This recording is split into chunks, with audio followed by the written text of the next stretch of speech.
thread in a tapestry, though its color brightly shine, can never see its purpose in the pattern of the grand design. And the stone that sits on the very top of the mountain's mighty face doesn't think it's more important than the stones that form the base.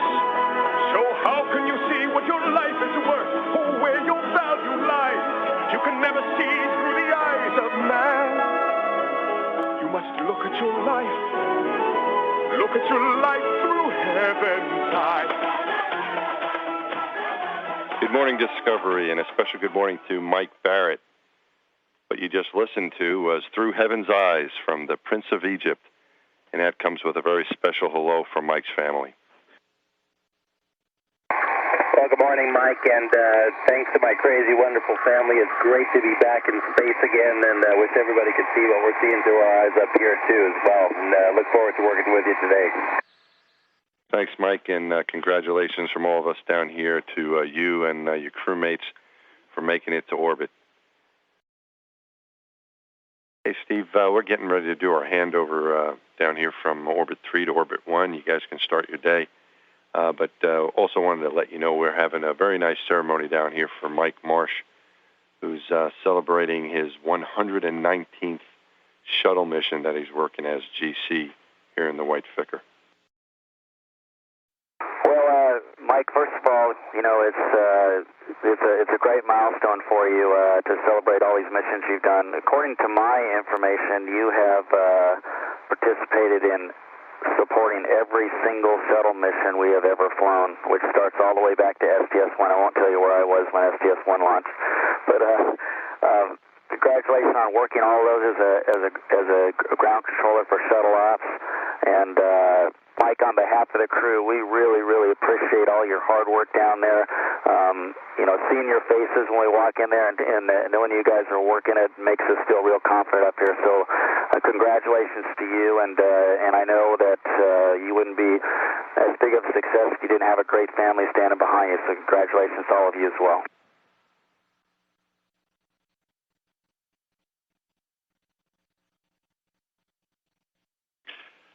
First of all, let me say this is a great honor. I'm very pleased to be here and be a part of this program. And this ceremony is just overwhelming. My family's here and all of management, and I am just truly overwhelmed. I love this business. I love working here, and I love working with all of you, everybody here on the ground and in the air.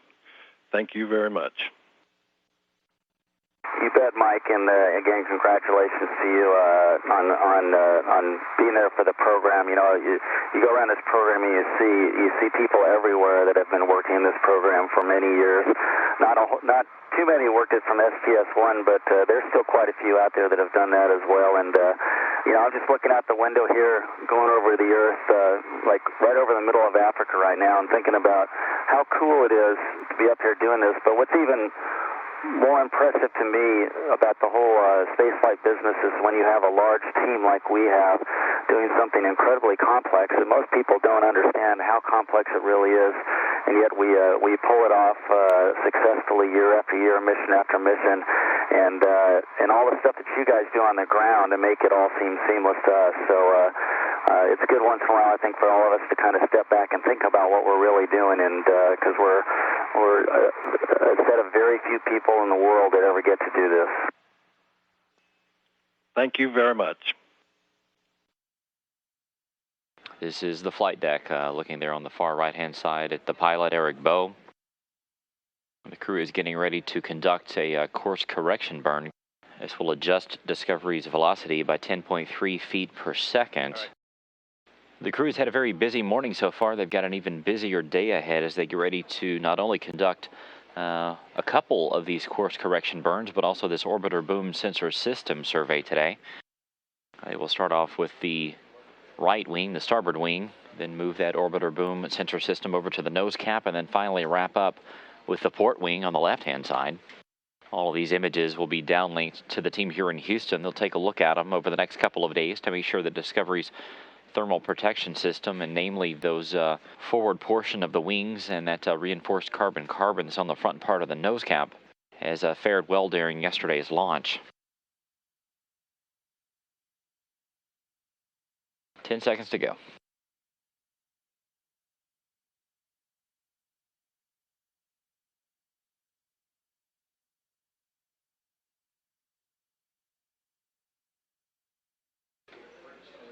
Discovery's orbital maneuvering system engine is burning. You saw the slight shaking there of the camera as we take a look at the pilot, Eric Bowe.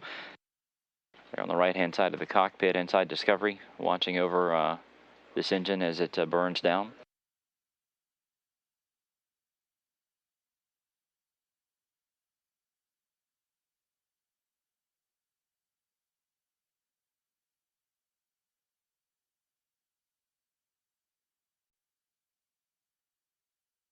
Good burn, Discovery, no further trim required.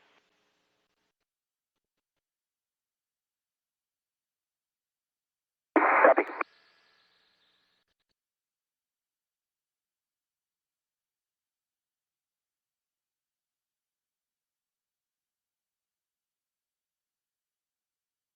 Crew adjusting the camera there on board the flight deck of Discovery. You see Al Drew there on the far left-hand side. Steve Lindsay there in close-up as he gets the camera secured back to that portion of the flight deck. Now that this engine burn has been concluded successfully, the crew is going to turn their attention over to this orbiter boom sensor system survey. This is going to take about 6 hours to complete, which will take up the majority of the crew's day. You see Nicole Stott there floating through.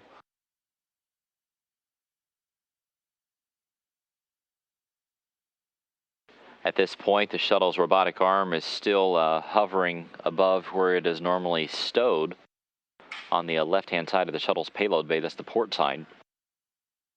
They're going to steer it here in a few minutes to reach over and grab onto this OBSS, which is a 50-foot-long attachment that goes on the end of that robotic arm. They will lift it up out of its cradle, perform a quick checkout to make sure that it's powered up. All the different cameras and sensors on the end of it are operating as expected. We've got IMU Star of Opportunity line coming up in the CDR column. Hold off on that for a moment until we get good stars. We'll see what the maneuver brings us. And we're still with you on the flight deck, enjoying the view. The KFX card, we've got the images, so you go to remove it. Okay, copy all that, Steve.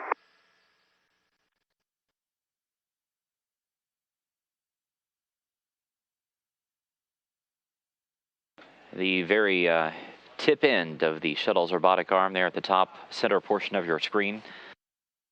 There at the bottom is the target for that arm. That is the end of the orbiter boom sensor system attachment. Houston, we're on page 7-4 of PDRS. We think we have everything configured correctly before we grapple, but it's at the top of the page. If you'd give us the go, if you see the APC in a good config. Discovery Houston PDRS, Eric. PDRS book page 7-4 on the top. Those three checks have been confirmed by us, so you go to continue. With the arm in motion now as the crew gets ready to attach the robotic arm onto the orbiter boom sensor system to get this survey underway.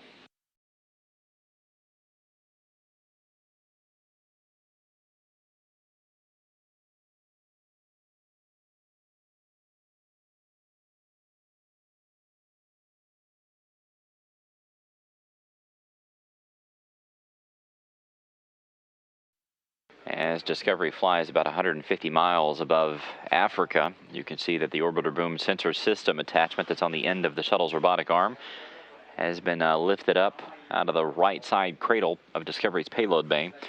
It is now in what they call the hover position. They will begin by taking a look at the starboard wing first. That's the right wing. They're also going to be taking a look at some of the umbilical areas which the shuttle is attached to during the final moments of countdown and become released after liftoff. Those are toward the tail of the shuttle. While Discovery's crew is getting this orbiter boom sensor system survey underway, there's a special guest here inside Mission Control right now. Astronaut Tim Copra is in here talking with the flight directors, including Brian Lunny, And back at the back is Tony Sikachi, who will be the entry flight director, as well as Norm Knight. Copra is going to be on console during the spacewalks that Al Drew and Steve Bowen will be conducting. There's 2 of them that will take place during the middle portion of this mission. And since Copra was very familiar with the procedures, he helped write them. He's going to be on console in the station flight control room, helping the crew work through all the different paces of these 2 spacewalks. Houston Discovery, how do you like this view? 1/2 crosshair down, please. 1/2 crosshair down, inward. And Discovery Houston for CDR. No hurry, but we've got a special guest in the room that would like to pass on greetings. He's getting himself prettied up. Well, he'll be up in a second, Steve Ray. Okay, yeah, it's tell him it's MS2 version 1. Okay, he'll put less effort into the makeup then. Hey, Steve, Tim, I just wanted to tell you guys you all had an awesome launch, and we're all very proud of you down here. Great to hear your voice, Tim. I wish you were here because I'd send you on the hunt for the overlay that I'm missing. But anyway, appreciate the good words. It was a great launch. Can't tell you how much we wish you were here with us as well. Well, I'm sure you know that I feel the same way, but I definitely feel like I'm there in spirit, and I'm especially looking forward to seeing Steve and Al go out the door and do great work. So are we. Thank you very much, Tim, and we really appreciate you being willing to go on console and help us out during the EVAs. My pleasure. Enjoying watching you guys. Keep up the great work. Hi, Timmy. It's Nicole. I just want to say I love you, and like Steve said, we wish you were here, but we are also very happy that you'll be supporting us from the ground, and I look forward to talking to you on EVA days. Love you back, and it's going to be a great couple of EVAs. Hey, Tim, it's Mike. We missed your booming zero-G laughter up here, and I'll have to tell you that you're here in a little bit more than spirit, but we'll have to explain that when we get back. Well, I'm looking forward to that, Mike. It's great to hear your voice. All right, man. You keep watching us, and we'll try to do our best for you and make you proud with the plan that you came up with. Sounds good. Take care of those elements, moving them with the arm. Let us know if we're screwing up. Will do. This afternoon. All right, Discovery. Just goes to show you have a 7-person crew. They're just not all up there with you.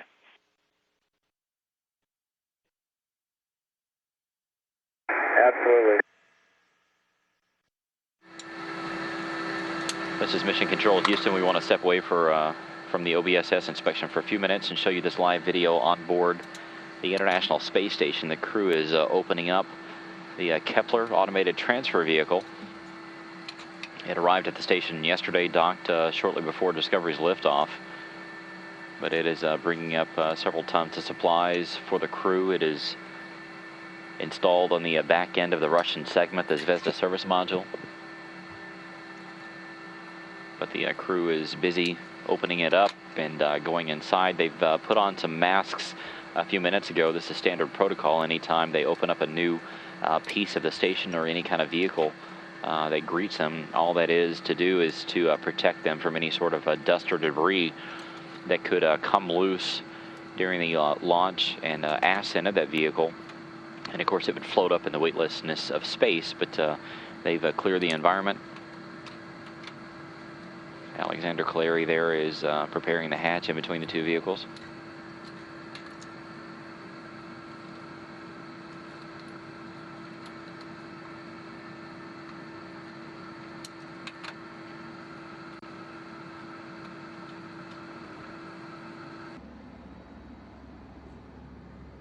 That ATV was used this morning to reboost the station's altitude by 1.1 statute miles. That took place at 4:33 a.m. Central Time.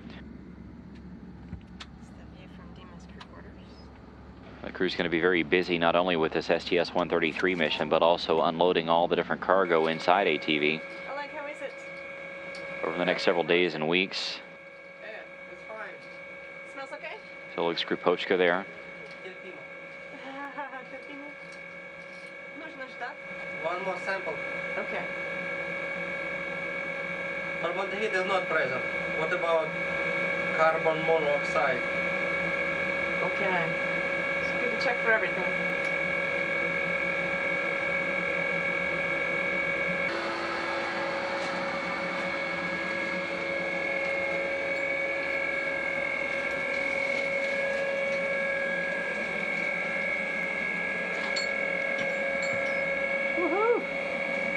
huge. Yes, It is totally huge. What do you think, fella?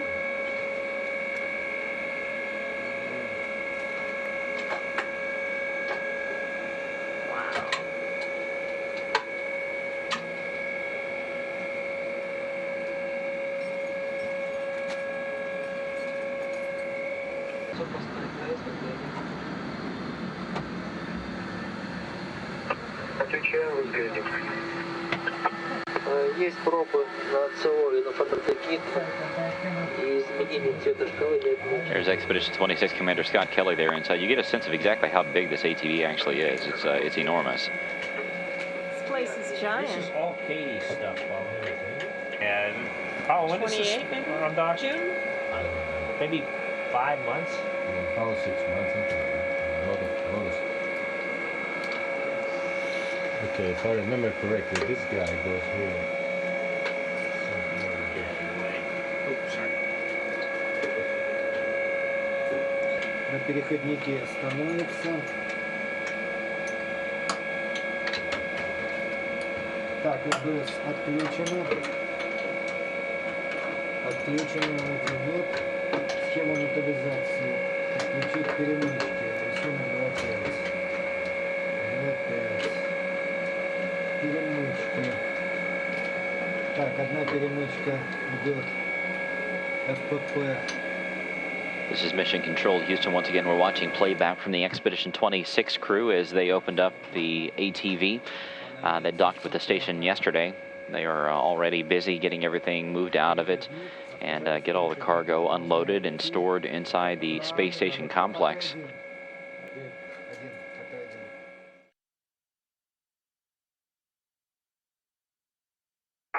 Houston Discovery for EVA. Are we talking EVA on air-to-ground too, guys? Yes, we are. Okay, go ahead. EMU checkout prep complete and moving on to EMU checkout. Copy. Thanks, Steve.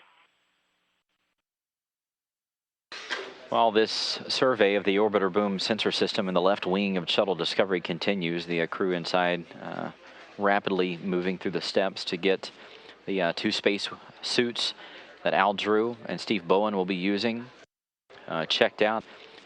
Those are going to be moved across the hatchways after docking tomorrow. As we take a live look outside of Discovery's payload bay, taking a look at that robotic arm with the orbiter boom sensor system attached at the end of it, the crew is steadily working through this port wing survey. Commander Steve Lindsay and pilot Eric Bowe are now maneuvering the robotic arm to put the OBSS back onto the starboard sill of the payload bay and complete today's operation. This view comes from a camera on the robotic arm, on the elbow of the arm.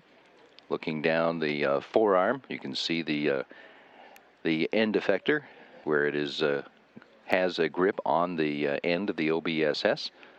And as Lindsay and Bowe get it lined up, they'll be lowering the OBSS back into a set of cradles along that starboard side of the sill. Today's inspection all went without any hitches. There were no reports of any problems with the systems as the inspection was conducted to include the starboard wing, the port wing, and the nose cap, as well as the OMS pods and associated areas, the heat shield tiles, and to at least the untrained eye, there was no indication seen of any areas of the thermal protection system that had suffered any damage.